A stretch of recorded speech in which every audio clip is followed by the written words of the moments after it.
Guys আজকে কোনো প্রস্তুতি ছাড়া পেঁয়াজ বড়া মাখা খালাম, কিন্তু পেঁয়াজ বড়াতে কখনো লবণ হবে না ভাবতেই পারি নাই।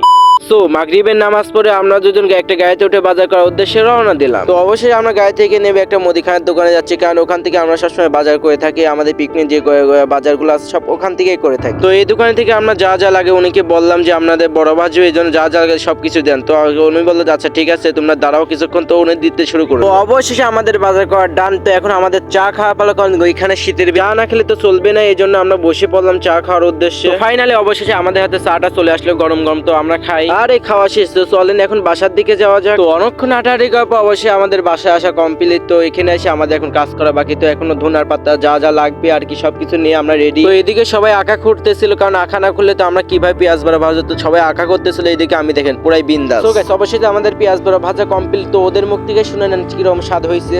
কিরকম স্বাদ আছে কও তো।